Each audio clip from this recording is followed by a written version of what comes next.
All right, let's get going. Good morning, everybody. This is Jeff J. Brown on China Rising Radio Sinoland, reporting from Oklahoma City, where I am back in the United States, visiting family and friends. And it is a supreme honor and privilege to have on the air today Mr. Thomas Powell. He likes to be called Tom. So how are you doing today, Tom? I'm doing well, thank you. How I found out this is, I will go on record as saying that I think this is one of the most important interviews I have ever done from a historical perspective and a truth, speaking truth to power perspective, and I think it's a really critical and exciting in the sense that it's so revelatory. But Tom has an amazing story to tell us that has been viciously censored and suppressed in the West.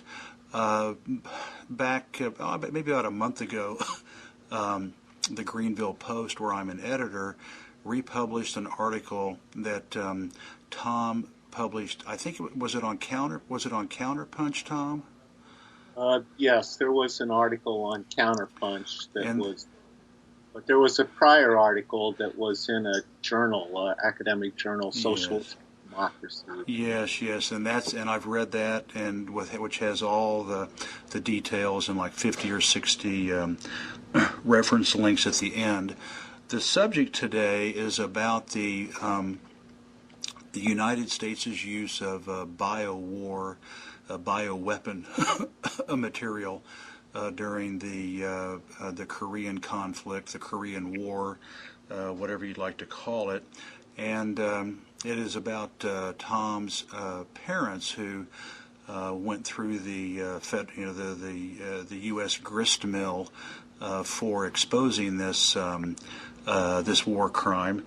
So, Tom, tell us a little bit about yourself and the story about your parents and being in China, and so please take it away.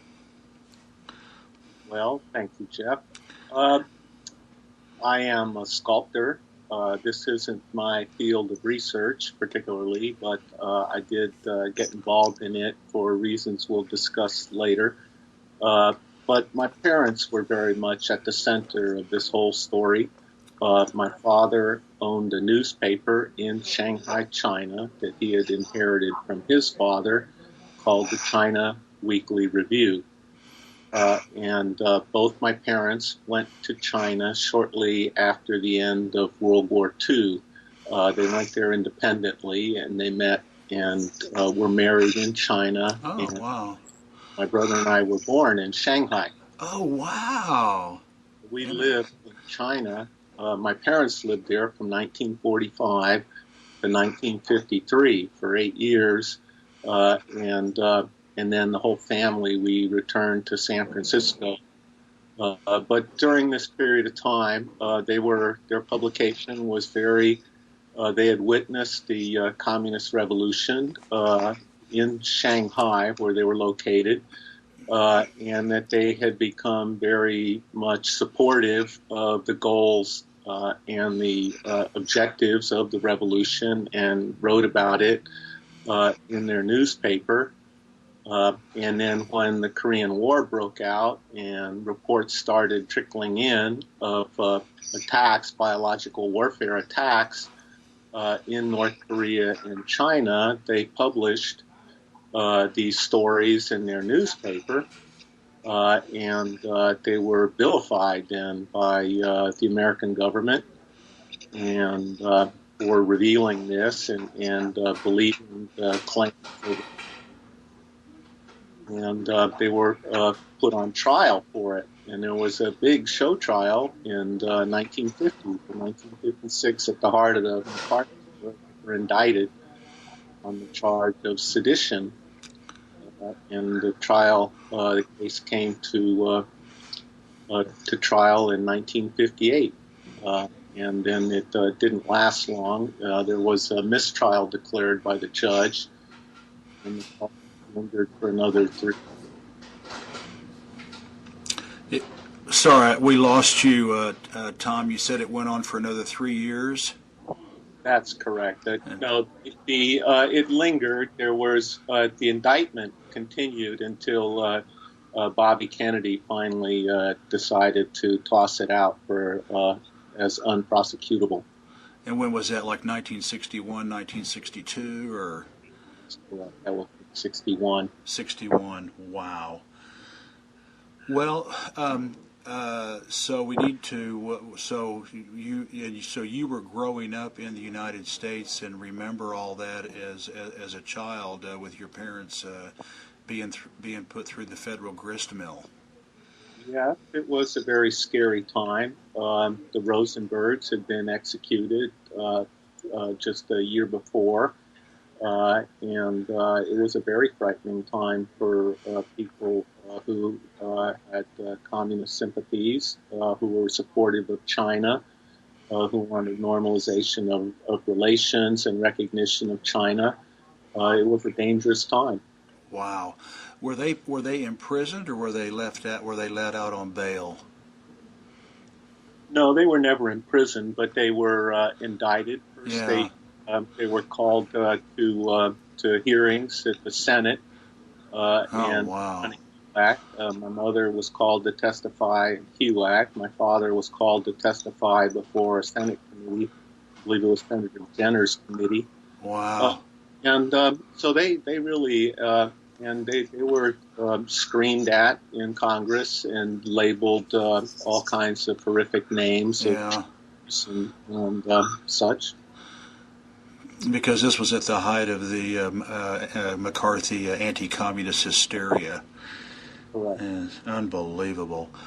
Well, your parents wrote honestly and openly about the Korean conflict or the Korean War, whatever you'd like to call it, and much of what happened in Korea has been suppressed and managed and censored here in the West.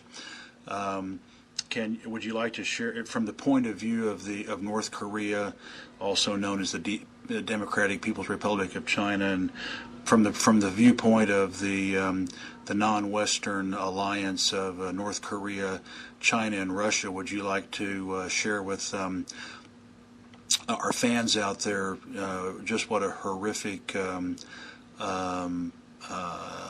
historical event the Korean War was? Yes, indeed. It was a war. I think calling it a conflict is obfuscation.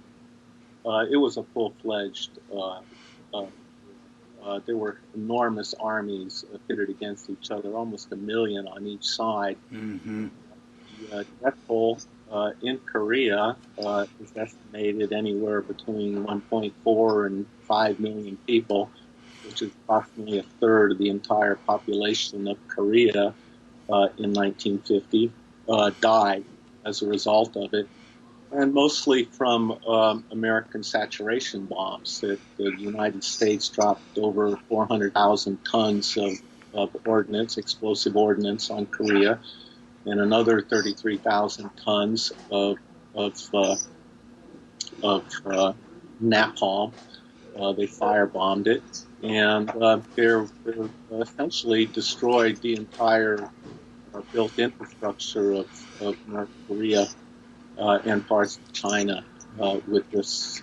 And so calling it a conflict is kind of silly when you see the scale of it. Yeah. Well, the reason I said that, Tom, is that it was never officially declared a war in the United States. It was officially declared a police action, which is quite a euphemism, an Orwellian euphemism for what happened over there, because it truly was genocide on the part of the West and particularly the United States. 10 times the amount of ordnance was dropped, on mostly North Korea. 10 times what was dropped on Hiroshima and Nagasaki. And I remember reading a quote from, who was the Air Force general? Was it Curtis LeMay or Limitzer? I can't remember which one it was. statement that there were no more targets? Yeah, that they there was nothing left to bomb. I mean, they literally razed every village, bombed into rubble every building. There was nothing left. I think Pyongyang, the capital in North Korea, only had two partially standing buildings left in 1953. So yeah, you're right. It was awful. The other thing that people don't want to admit is that the Chinese whipped the Americans. They drove them, down towards Pusan, and then tactically retreated back to the 38th parallel. I mean, Mao wanted to, send a message to the West that they will not tolerate these kind of threats to China. And it didn't work. We turned around and did the same thing in Vietnam. It's just unbelievable. But let's get to so just for those of you, I will post the links. I've done quite a bit of journalism on the Korean peninsula, the Kim family, the war, but I had never, literally the euphemistic, bomb that blew up in my face was when I read your article about the biowarfare, and it was just, I was just absolutely disgusted by it, and I had actually read about it peripherally. I read Joseph Needham's biography by Simon Winchester, which is very mainstream and very, status quo, and basically accepts the Western paradigm that there was no biowarfare and that Joseph Needham was a dupe and everything else. But then I kind of was, on the fence on that, and then I read your article on the Greenville Post, and then your article, your original article, and it's, it's so obvious that the American side did use biowarfare. And it actually all starts in Japan during World War II with an outfit, a nasty outfit called Unit 731. And could you please tell our audience out there about the extremely psychopathic Unit 731 and how it ended up being an American enterprise? Well, Japanese biological experimentation with bombs and warfare dates to about 1931-32 in Japan.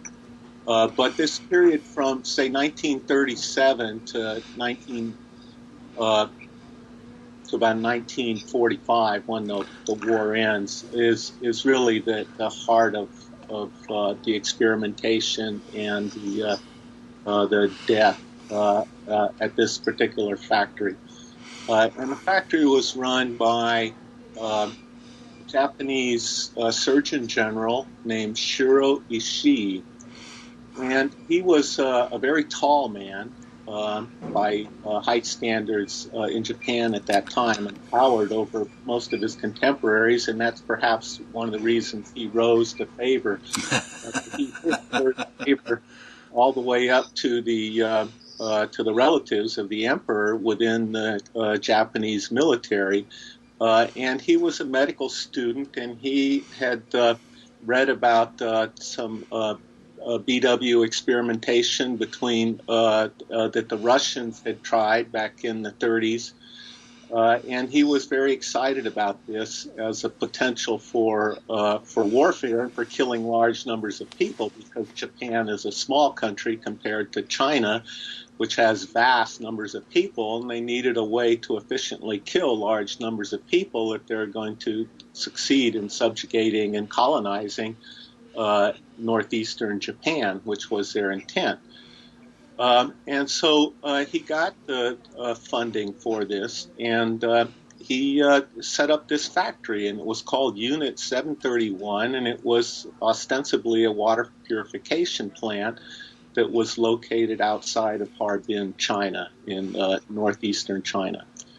And he recruited a number of doctors, and they began systematic medical experiments on people that they would capture and round up, the locals, Russians, Siberians, even Westerners, who they found and came under their control. They ran a large prison facility there, as well as the medical facility, and they would experiment, and they experimented with many different diseases, hemorrhagic fever and meningitis and plague bacilli, and they would do experimentation on people, using people as guinea pigs. They would bring down a control group of prisoners with a certain pathogen, and then they would study the disease as it coursed through their bodies as a group, and then they would pick out certain individuals and operate on them while they were alive. They cut them open. They do live vivisections to see, how the disease was spreading through their lungs and through other organs, and how organs were shutting down, and all very interesting medical research and perhaps useful, but horrific as torture in this context, and with this intent to use it as a means of warfare. Yeah, and just for our audience out there, when Tom says BW, he means biowarfare. It's an abbreviation for biowarfare. Yeah, I read, was it in your article that I read that they killed they used something like 8,000 people as guinea pigs, and almost all of them dying? Is that a number that rings true to you? Is that what you heard? Well, the official tally is 3,000. Okay. And that would be once the scientists had made their way back to.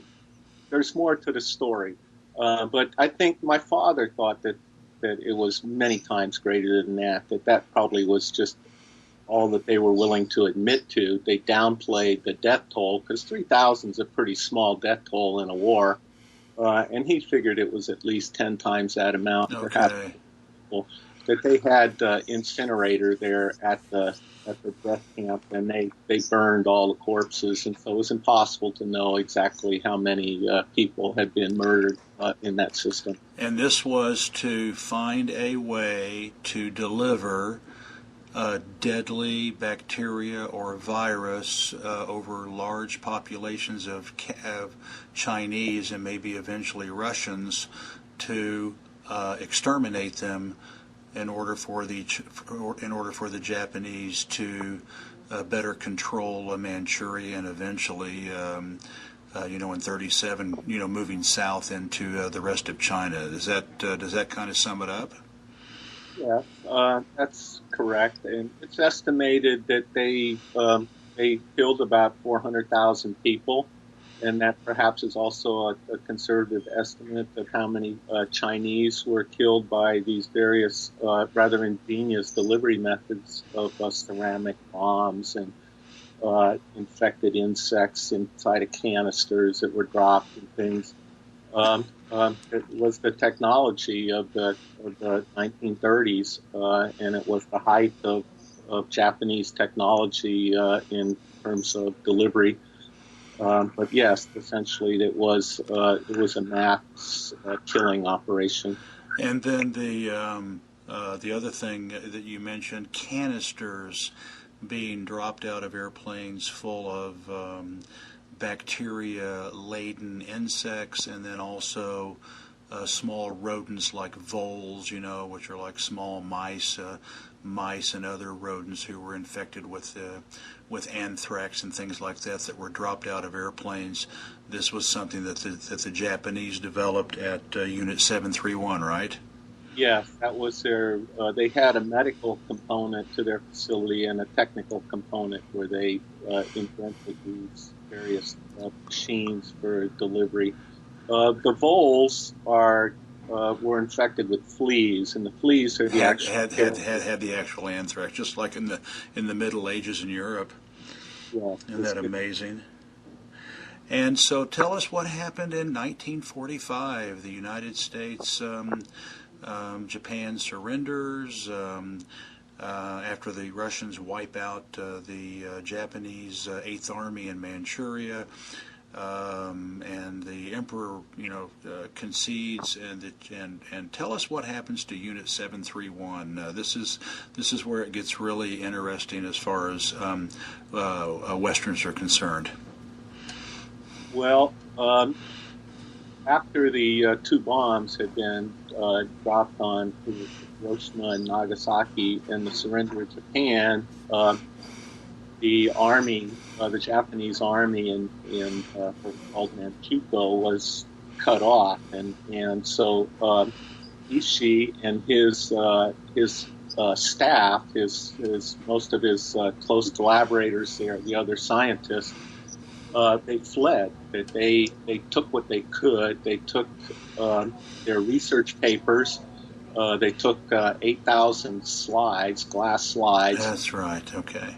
They took, and then they bombed the facility. They set detonations, and they totally destroyed the unit, the buildings, and the compound there, Unit 731. And they fled. And they fled from Harbin down to Korea. And they were able to get through Korea and Commandeer Passage on a boat and get their records from themselves back to Japan and back to Tokyo. And they were hiding out in Tokyo, and Tokyo then was occupied by the command, General MacArthur, and then began a series of negotiations because they knew very well that they would be tried as war criminals, because what they had done was indeed criminal actions, regardless of whether they were medical or not. They had engaged in torture and mass murder.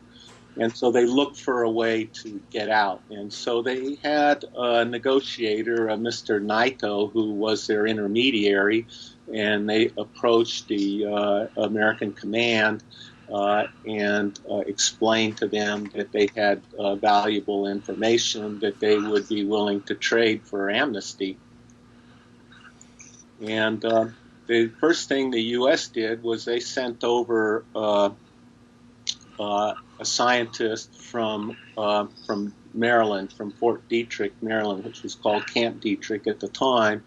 They sent over a scientist to evaluate the material. And he took a look at it, and he thought, even though it was horrific, but they had all these incredible records that they had, meticulous records that they had kept on disease pathology. And so he suggested to MacArthur that indeed we should grant them amnesty, which is what they want, in exchange for this material. The research is invaluable. Now, when they did this, Tom, did Ishii and his team continue to work for the in Japan or at Fort Detrick, or did they just hand over the materials and then live out a quiet life after that? Well, that's a question of dispute still as to exactly what happened. There are some who claim that Ishii did in fact make a trip or two back to Fort Detrick, and there's others who suggest that that some of the staff, other scientists, may have worked for General Sams on a plague vessel during the Korean War. And that's right. The vessel that was off the coast of Korea to develop the biowar. Well, let's seek over, remembering fans out there that the Japanese had already developed these delivery systems with canisters being dropped out of airplanes full of infected insects and infected voles or flea-covered voles to spread anthrax and other diseases. And then let's seek over to the Korean conflict, and all of a sudden, in what year did North Koreans and Chinese begin reporting that in the middle of the night they heard planes flying over and canisters full of voles and insects were dropping on their villages and on their roofs? And And what happened there, Tom? Well, the Korean War was an incredible seesaw battle. That there were provocations from the South against the North, and ultimately the North invaded in organized a massive invasion that was planned for them by the Russians, and they invaded the South, and they drove the South Korean army all the way down to the Pusan perimeter. Yeah. And then at that point, the U.S. Very rapidly sent over reinforcements and troops and secured the Pusan perimeter and held off the total annihilation of the South Korean army, and then planned a counter invasion at Incheon. And that is one of MacArthur's great sort of feathers in his cap, the success of this invasion, because they cut off the North Korean army and essentially trapped much of it in South Korea, and pursued the remnants of the army back up into China. And when they crossed the Yalu River into China in pursuit of North Korean troops, the Chinese then entered the conflict, and the Chinese then counter-invaded across the Yalu, and this was in the winter of 1951, and drove the American forces back. And so there was a full retreat beginning in mid-November of 1950, with the American soldiers and the UN forces trying to rush against the onslaught of the Chinese People's Volunteer Army. Yeah, it was a bloody affair. Very harsh winter conditions. North Asian conditions, and a lot of just hundreds of thousands of people died on the battlefield, and including Mao Zedong's son, who was fighting on the front lines. And I would like to let our fans know out there that Mao Zedong, the chairman of the People's Republic of China at that time, repeatedly warned the United States not to drive, up to the Yalu River, and they did anyway. And the Chinese never asked for any conscripts. It was an entire and all volunteer army with very antiquated weapons. They didn't have a navy. They had just a handful of Russian jets. They were using a lot of World War I vintage weapons. There was mostly just peasants from the countryside, from all over China, who volunteered, over 1 million of them, and they whipped the U.S. Back down south, and all during this time, of course, the United States was bombing the north and leveling villages. It was one of the great meat grinding wars of the 20th century that has largely gone unreported.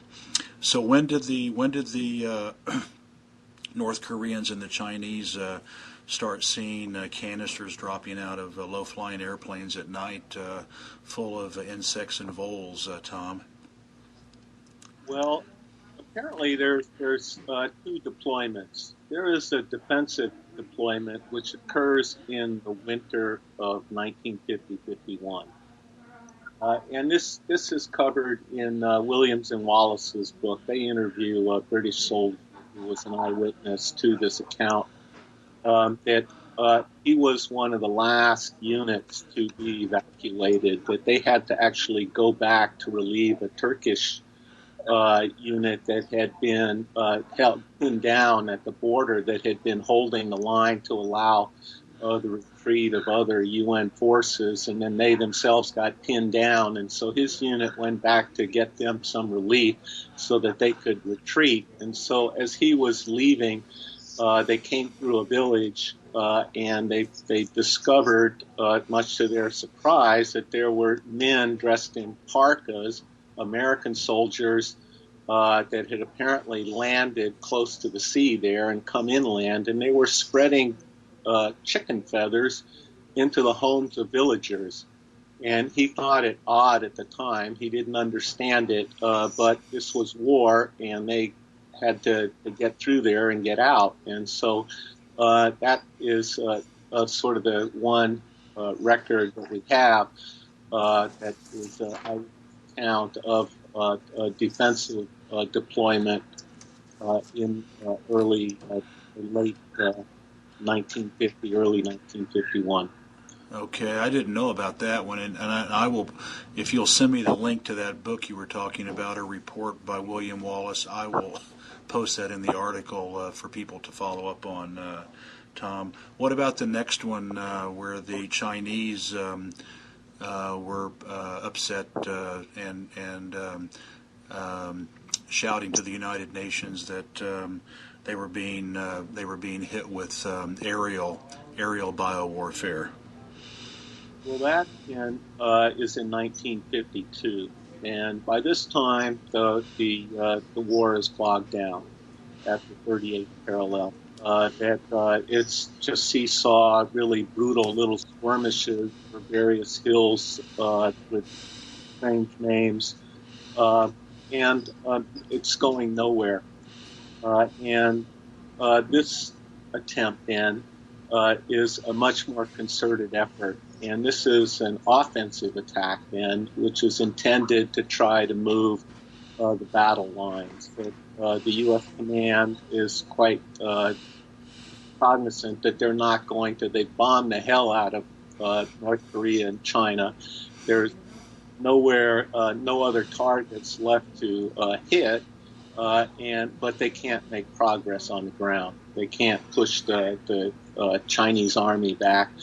And so this then is an attempt to cause death and destruction behind the lines as a way of softening them for counter invasion or for a change in the battle line. So, and that begins in 1951. The reports, the announcement in May of 1951. Discusses these bombardments beginning, I believe, in February of 1951. The reports of incidences of biological warfare.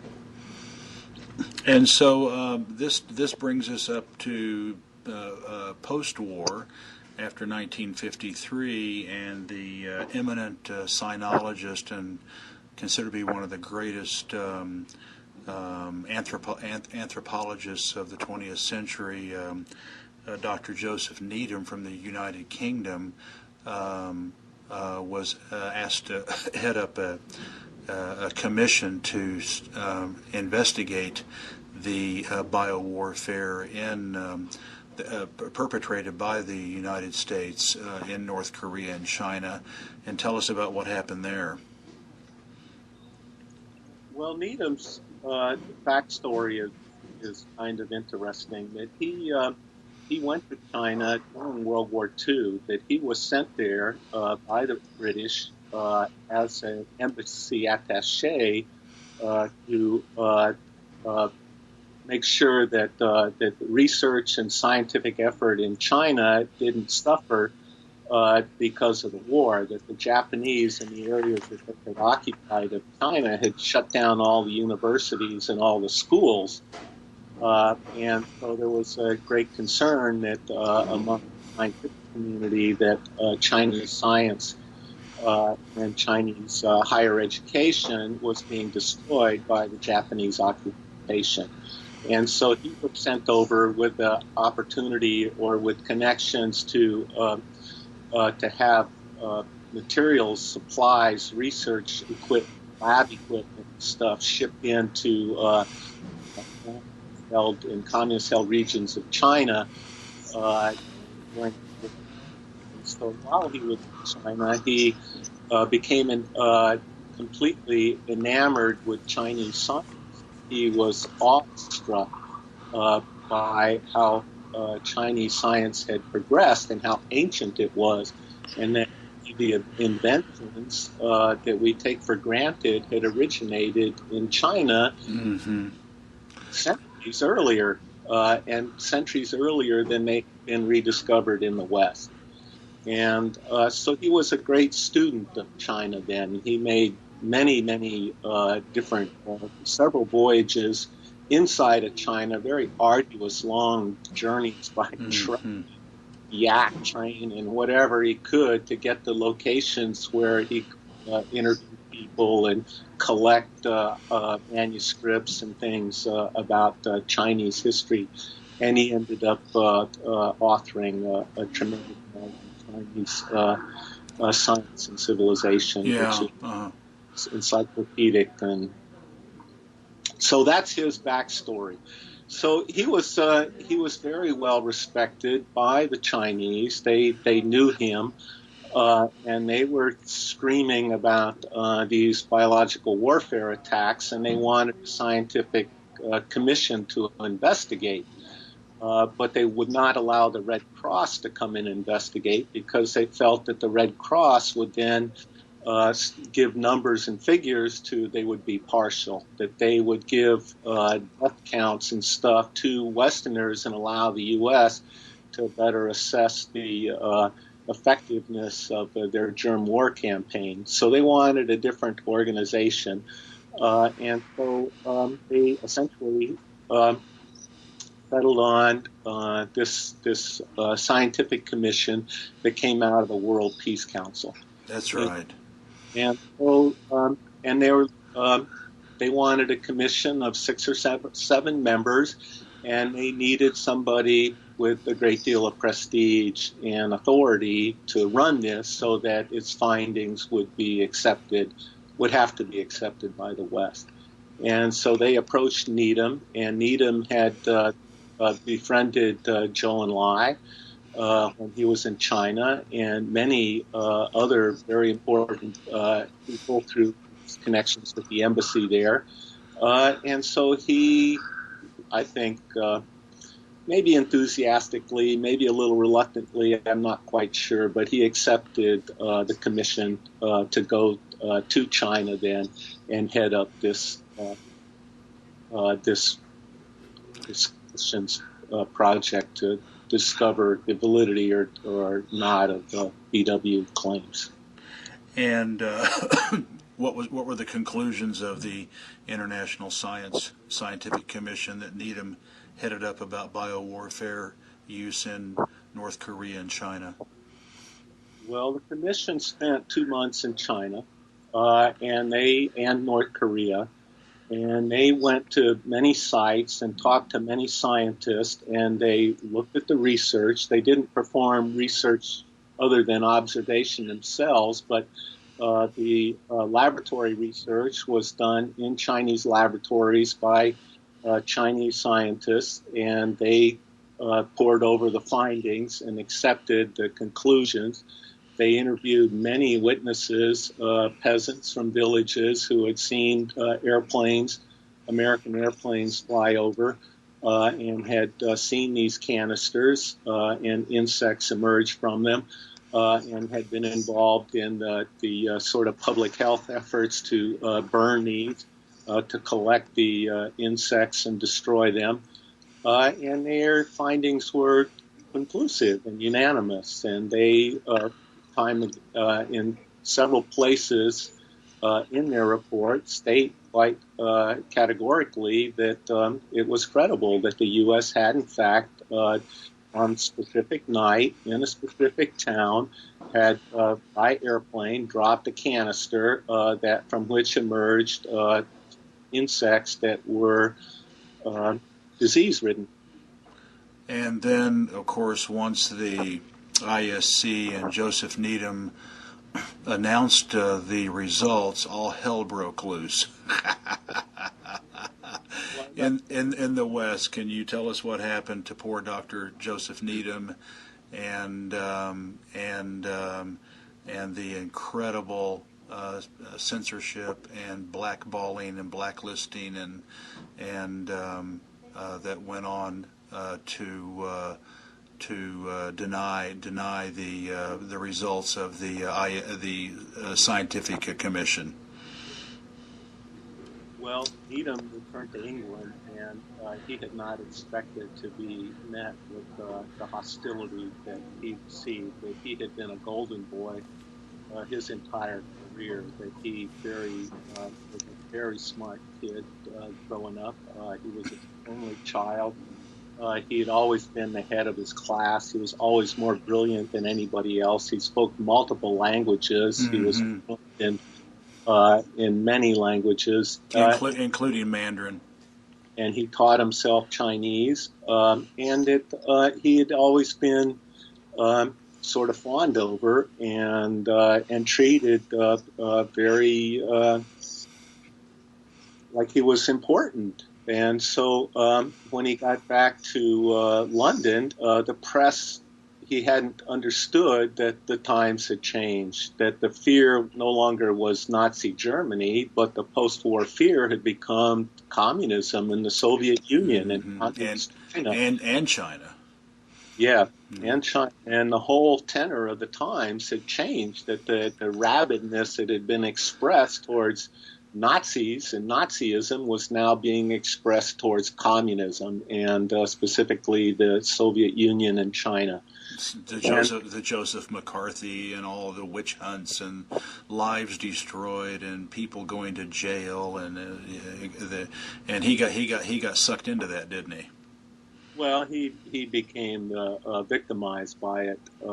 That the battle lines of the planet had been shifted. It was no longer. It became a conflict between which economic system was going to succeed, between a capitalist system or a socialist model, and it was incredibly antagonistic, and so he was met with extreme skepticism and vehemence, and he called horrible names. He was called a traitor and a dupe, and he was dragged through the coals by the British press, and then he was dragged through the coals by the American press subsequent to that, and denounced on the floor of the Congress, in the Senate and House, and scapegoated, and he could no longer get American visas. He was actually supposed to be heading up UNESCO, and they wouldn't let him come to the United States. He was vilified at Cambridge, where he was, one of the greatest, professors of and researchers and anthropologists and scientists of the 20th century, and he was blackballed there and shunned and banned, and it was a very coordinated, very vicious, very brutal campaign to discredit him because of his speaking truth to power. That's correct. He went through hell. Yeah, he really did. And but he never recanted, nor did any of the other 6 scientists. That they stuck by their guns. They said, "This is what we saw. This is what we observed. That we hold this truth." And so, even though he had been treated so horrifically, he never backed down from his conviction that this isn't what had actually happened. And then Tom, also, let's face it. There was also a coordinated, after the dust up about the International Scientific Commission and Joseph Needham, it was quickly sent down the memory hole in the West, expunged, forgotten, censored. You couldn't report on it. You couldn't talk about it, other than your parents, being arrested for sedition. But most Westerners don't know about the savagery and the genocide of that the West committed in Korea, and a tiny, tiny, tiny percentage of Westerners have even heard about the biowarfare. So in terms of coordinated censorship and media control, this has to go down as a very successful campaign. Yes, I think so. You know, the tenor of the times changed after Eisenhower became president, and you had John Foster Dulles, who was a rabid Yeah. involved in the State Department, and his brother at the CIA, who was also a rabid anti-communist. He was promoted to head of the CIA, and that sort of slammed the door. Then the whole kind of denial mentality took over, and that was the state policy to deny. And I want to talk a little bit about Needham's report, okay? Because it's a very long report. There's a 600, almost 700-page report. The actual findings are fairly short. They're about 30 pages. Most of the rest is documentation and scientific documentation and interviews with American prisoners of war, pilots who had confessed to having dropped canisters, things of that nature. And so the lashing out at Needham never was based on really the scientific accuracy of his findings, that it was always a smear campaign. It was always based on belittlement and scorn, ridicule. It never really was founded in any scientific contradiction there. And I just want to point out that denial is not a form of truth. Okay, that in a court of law you can deny, but refuting is where you produce contrary evidence, or and that never has really occurred. The U.S. has never produced this contrary evidence. They've only produced this sort of slander in terms of dealing with the allegation. Tom, is that report available online? I don't know if it is or not. I had to go to the deep archives of UC Berkeley to dig up a copy of it. So you actually have a copy of it? Well, I didn't. It was too long to copy the entire thing. I read 30 pages of the text, and well, if I can at least find the summary, the summary, the 30 pages, and if I can put that online, I will with this article. And then this all kind of blew over, and now we need to talk about the infamous Milton Leitenberg and his what you and I would call dubious findings about the biowarfare in North Korea and China. Can you tell us about Mr. Leitenberg? Well, Milton Leitenberg is a scholar with the Woodrow Wilson Institute, and he's produced several papers now going back to 1998 in which he denies that this whole episode of biological warfare took place. But his counterclaim is that the entire thing was a hoax, that the whole thing is grand theater. It was orchestrated by Stalin and Mao Zedong and Zhou Enlai, and that Needham was duped. That Needham was the man who loved China.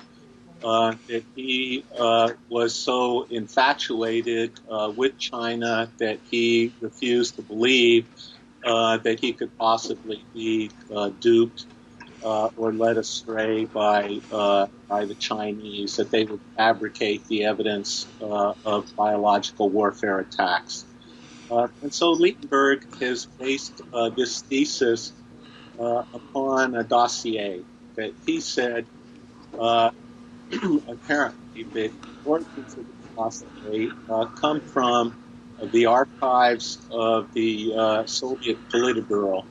And in a period following Stalin's murder, that there was a power struggle in which Khrushchev emerged as the head of the Soviet Politburo. But these revelations came out at that time.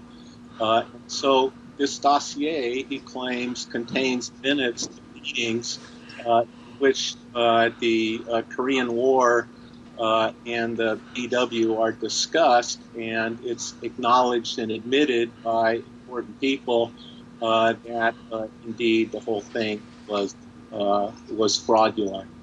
And so that's Lietenberg's claim. And then he's built this whole sort of thesis upon this, and this thesis has become very widely acceptable in the United States and in the Western world, that most people now who are scholars seem to think that this is in fact what did occur. And the whole basis of this argument is the Soviet dossier. But tell us about the origination of this dossier, because it has a really bizarre provenance. Yes, it does. This dossier was given to a Japanese correspondent of a Tokyo newspaper, and it was printed in Japanese translation in the newspaper. Subsequently, it was researched, and Needham uses it, but Needham never authenticates this document. That task is left up to a colleague of his at the Woodrow Wilson Institute, Catherine Weathersby.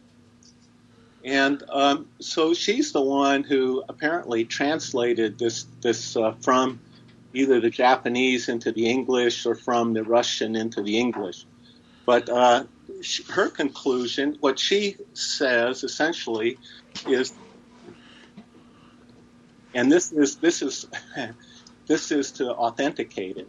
But she says, I can read you this quote. If you give me a minute to find it here in my note.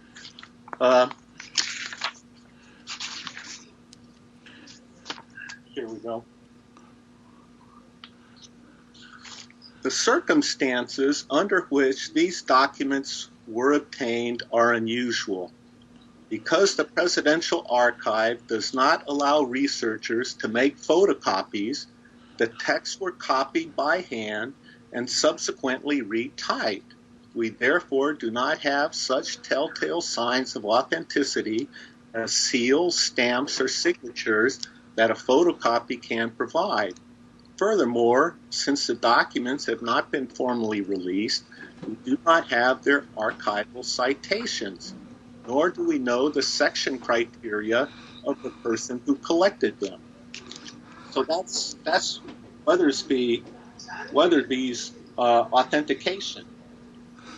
So basically, and the fact that it was given to some obscure Japanese journalist, I mean, it's just the whole thing. It just smells, extremely fishy, and I guess we'll never know. You either have to. And obviously the Western paradigm is going to accept Lietenberg's thesis because it denies the use of biowarfare by the United States in North Korea and China during the Korean War, and or you believe Joseph Needham's International Scientific Commission, who was on the ground for 2 months, interviewed peasants, farmers, villagers, soldiers, pilots, who all saw and testified that they saw biowarfare, and you have to decide which one you think is true. And I think you and I hope after listening to this story about Unit 731 from Japan and how basically the United States just used the Japanese biowarfare blueprint to do the same thing in North Korea and Japan and China. I hope our fans out there will also come to the same conclusion that Needham's commission was speaking truth to power, and Lietenberg's research, as it were, is obfuscation of what really happened. Let me just explain a little bit what exactly it is that Weathersby is saying here. She's saying that this document was copied by an unknown person by hand in the Russian archives. It was smuggled out of the Russian archives and then typed up in Russian, apparently, and then handed to this Japanese correspondent by a person that we don't know. That's what she says. And furthermore, she says we don't know the rationale for this, nor do we know who did it. Okay, so that does not sound like authentication to me. If I wanted to find, if I wanted to dispute this, her words dispute more than anything else. I mean, there's no reality to it. I mean, this could easily be something that was produced by the CIA, or by some Japanese source. You know, the thing is a charade. If it's more likely to be a fabrication than it is to be the truth. And at that time, Weathersby, she was a colleague of Lightenberg at the Wilson Institute. Yeah, indeed. Yeah. Well, for those of you... her best to authenticate it for Lichtenberg. I mean, she does her best. She hides in her words the fact that it's a bogus document. And she does it fairly well. Nobody's gone back to read that. I think I'm the first person to actually go back to look at what she find said. It. But Lichtenberg's been going on, and every time he opens his mouth, he claims this is authentic all over again when he has no basis for that. Yeah. Managed to convince a great number of people and the powers that be, and including Winchester. Simon Winchester, his biographer, the book I read. That this is the truth, and it's completely false and silly sort of scenario. It's a B-grade Hollywood movie plot, you know. Yeah. So I think that's the real problem, that Lichtenberg's been perpetrating a big lie. Well, he could be a CIA asset too. Yeah, very likely. And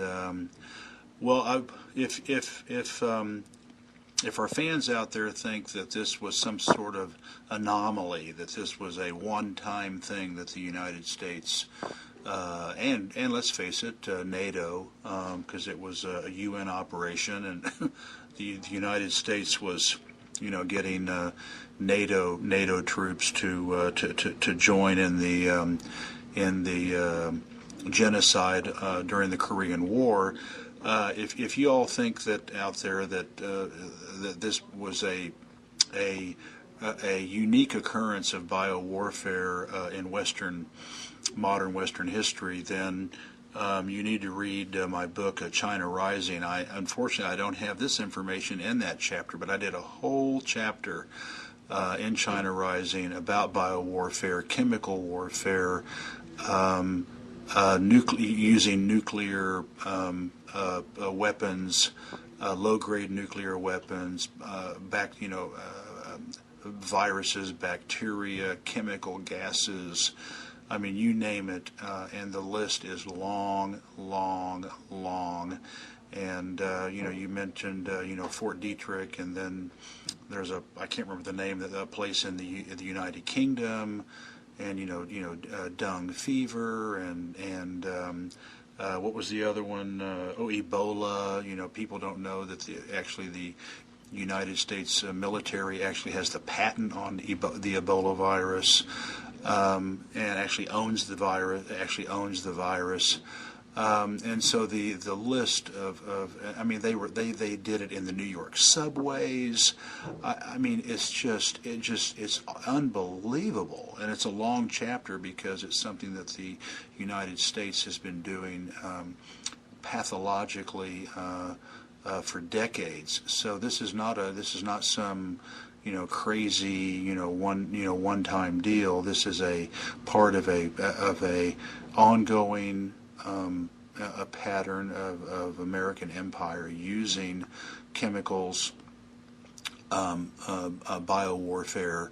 Now, they now call it, biochemical warfare, and low grade nuclear material to try to wipe out millions of people. So hope if you want to find out about it, read my book, China Rising. Speaking of books, Tom, does your parents' story should be told? I mean, it's an amazing story. Does anybody out there have plans about memorializing your mom and your dad and telling their story about being arrested and persecuted with the Alien and Seditions Act, etc.? Well, not yet.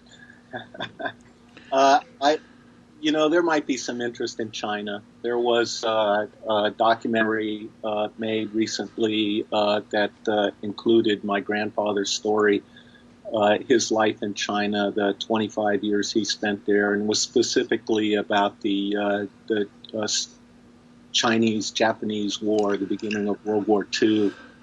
In Shanghai, which he was there and witnessed and wrote a great deal about. So there may be interest in China in telling this story. I'm not sure, but there are many very interesting and dramatic characters in this, going back to Dr. Yishi and Joseph Needham, and even Lietenberg is an interesting character. And so, yes, I think that it is a good story, and somebody may get interested in it and want to pursue it. All the way up to Bobby Kennedy dropping the case. Yeah. Unbelievable. Well, listen, Tom, what I'd like to ask you to do is, after we hang up here, is write down as many references as you can. Well, actually, your article, the one that you wrote in the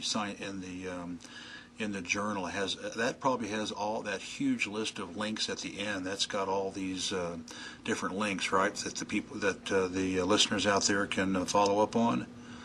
Yes, that's footnoted. Yeah, you've got like 40 or 50, I think 40 or 50 references in that detailed article. So yeah. I'll Do that, Jeff. I'll send you links to all this material.